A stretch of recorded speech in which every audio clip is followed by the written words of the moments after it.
s'agit d'une station éco-énergétique. Ça veut dire qu'elle se débrouille toute seule et elle Exactement. fabrique son énergie. Et c'est presque ça, c'est-à-dire que c'est une première en altitude en France. Pourquoi?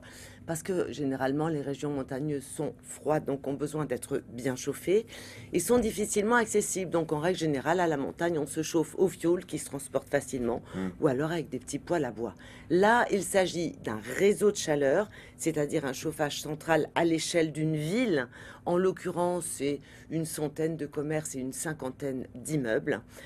Cette chaufferie a été créée à l'initiative des copropriétaires. Elle a été installée, elle est gérée par une grande entreprise qui gère l'eau et les déchets en France et elle fonctionne avec du bois, mais en fait ce sont des déchets de bois. D'accord. C'est-à-dire, On a donné le nom de la station en c'est question. la Plagne Ah, voilà. qui devient donc une station écologique.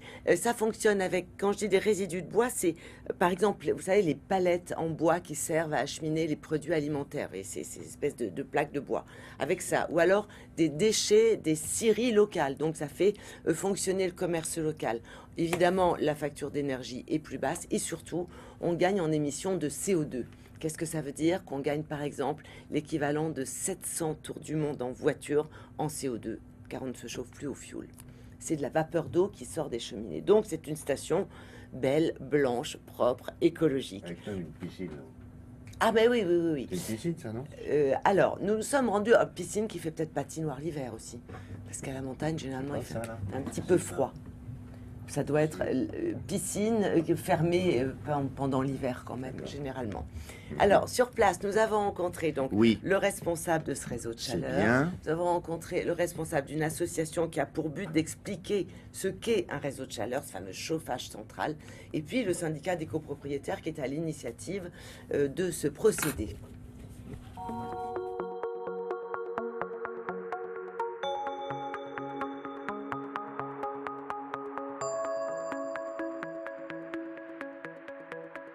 On a construit en France dans les années 60-70 énormément de logements dans des stations de ski en altitude. Et à cette époque, la seule énergie disponible était le fioul.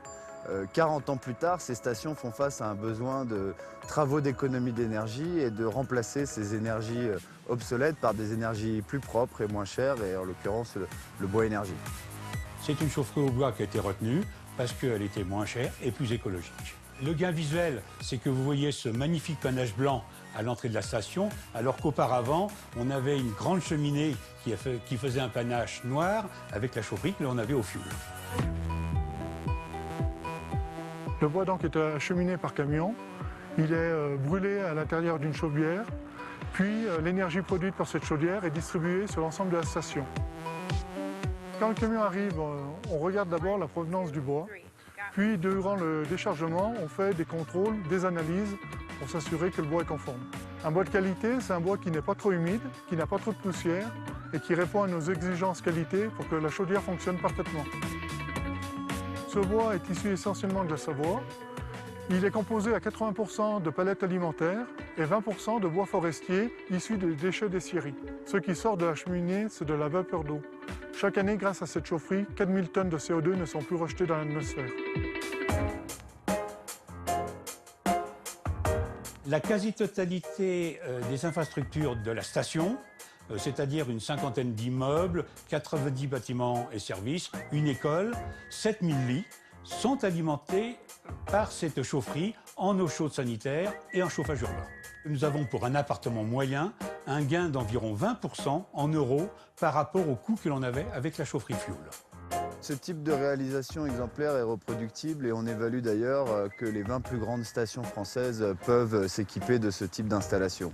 Le gain pour le consommateur, il est évident puisque ça permet de contenir le prix des séjours au ski et ainsi d'offrir au plus grand nombre de Français la capacité de skier chaque hiver.